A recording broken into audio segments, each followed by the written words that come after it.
Шефиха Айдинованың уйкен қызы Алия. Бақлы көз яшларынен ось анасыны доған күнінен хайырлай. Анасы 90 елығыны қайдыте. Allah'ına omur değil.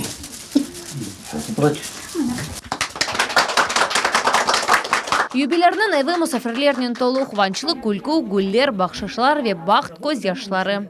Allah'a şükür bizini ayakka saldı. Bir denemiz хулиган болып, нетіп өсмедік. Allah'a şükür, мына evimiz iyi құрып, балачаға болып, мына топлашып, ер-сепер келеміз, ебет сау болсын.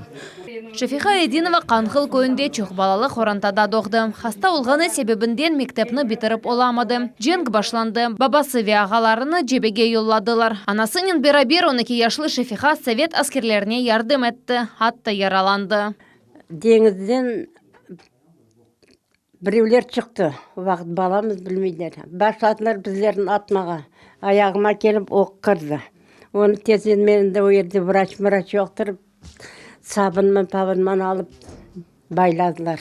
44-ші сенесі бүтін халқымызден оны Өзбекстанға сүргін еттілер. Ачлық, иш жоқ, ве яшайыш үшін дешетлі шарайтлер. Чоқ балалы хоранта бойлы қиынлықларға арас келді. Шефиха ханымның исрарлығы ве тырыншылығы она иш тапмаға ярдым етті. Чырчикте о тікіш фабрикасына ішке кірді. Үш сменада çalıştı. Атта ветеран труда унванını қазанды.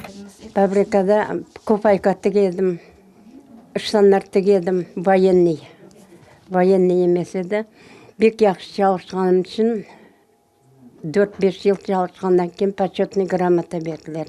Анда Шефиха ханым ақайға чыға. Оның 5 баласы ола. Олардан 2-сі егіз қызылар. Ама елеге дабыр беля келе. Оның ақайы вефат еті. 37 яшында балаларының тәрбиесі ве оқушы тек она қала. Бір дей егіз болып қоқыла шыққайдып, ненен біздің кесетіп жүрейді. Шайтып чекішкен болса да, ез өмір яшасын, таға шоғадар Алла қысмет етсін, епімізге шайтып яш берсін. Қырымға 97-ші елі қайтып келе. Бүгін Шефиха ханымның 13 торыны ве 13 торындан торыны бар. Ән бұйық ве бірінші торыны Ление қартанысыны нөменевей сая. Она китапларға севге ашлады. На сегодняшний день я, как говорится, работаю учителем, да. И я каждый день ловлю себя на мысли, что я эту профессию выбрала не просто так, а благодаря своей бабушке, которая с детства меня научила любить книгу. Әдейі тұрынуыся чебер әллерінен белі. Оны қартанасы текмеге өгретті. Шефиха ханым үшін ос әллерінен гүл шекілінде шамма ясады. Я его делала, конечно, с большой любовью, старалась. И вот получился такой необычный цветок. Ну, так как она у нас тоже такая необычная. Столько всего пережила, перетерпела, научила нас бороться, трудиться.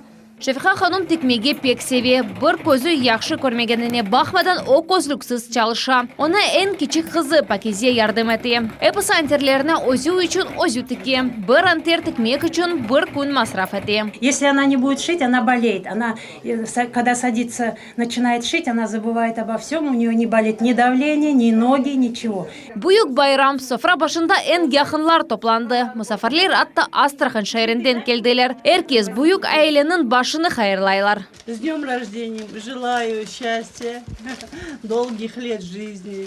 София Шукурова, Султания Ситакаева, Асан Зивадинов, Миллет üçün.